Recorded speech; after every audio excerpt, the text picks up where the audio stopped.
If you say childcare, people know what that is. Right. People are like, okay, what is, very succinctly, like, what is long-term care? It is what somebody needs to remain to live the fullest life they can given their current abilities.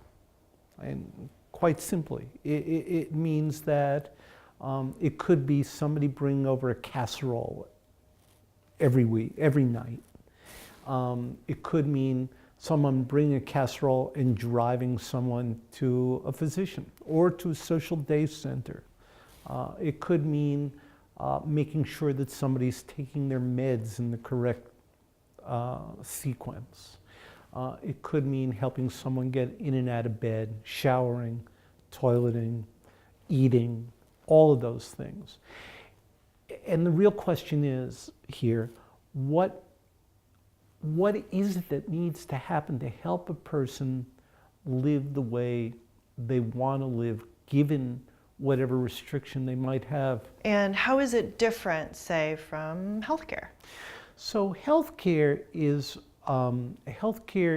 the use of particular techniques associated with medicine to attack a particular disease or some illness. Most long-term care is not necessarily health care. It's that simple stuff of bringing somebody dinner. The two can be integrated. There's a whole movement having to do with food as medicine, right? Handing somebody their pills is associated with health care, but the actual act of handing someone a pill doesn't require a nurse, doesn't require a trained healthcare professional. I think that the long-term care system that we've built is dependent on a couple of assumptions that really don't make sense now. And one of those assumptions is, of course, that families will care for people for longer periods of time, or are obligated to care for people for longer periods of time. The assumption is that that the best care is care which is provided within a residential setting, in a sort of a mini hospital setting, which assumes that the thing that the people who are getting care want the most is safety as opposed to choice. That it's impossible to effectively monitor outcomes in home settings, right? Which probably is true given the inconsistency of the system that's there. If you undertrain a paid caregiver and you don't give her enough money to do her job, and you don't give her the right equipment, and you don't pay her for the transportation, then of course you're not going to be able to collect the data you need to monitor the outcomes of the system.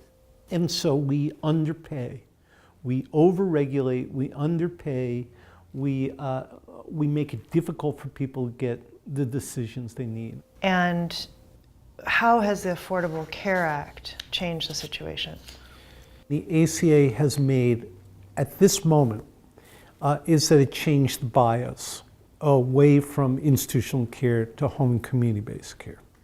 It could have made a much larger contribution had the Class Act not been stripped from the ACA, because what the Class Act would have done is put into place a form of social insurance for long-term care.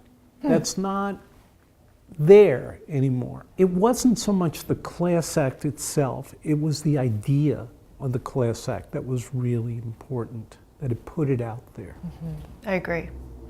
And even now, nobody, I mean, I think it was you who said this to me, that the greatest tragedy was that it got dropped and no one said anything. Nobody even noticed. Because nobody noticed.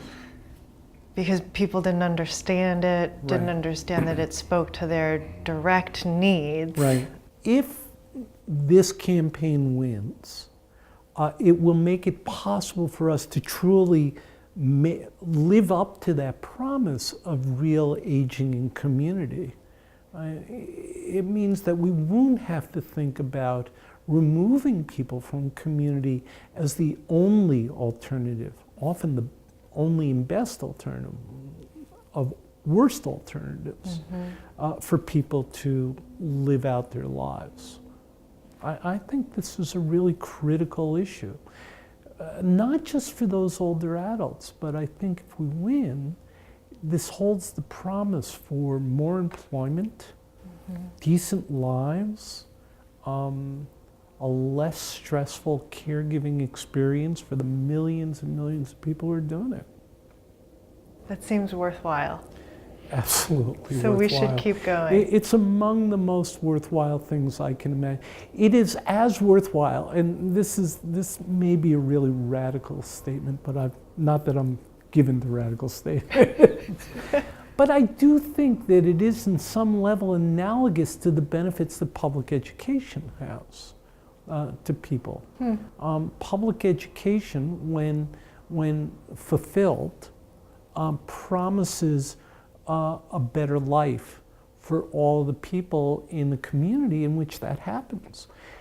If people have access to long-term care support, it promises a better life for everybody in the community in which that happens.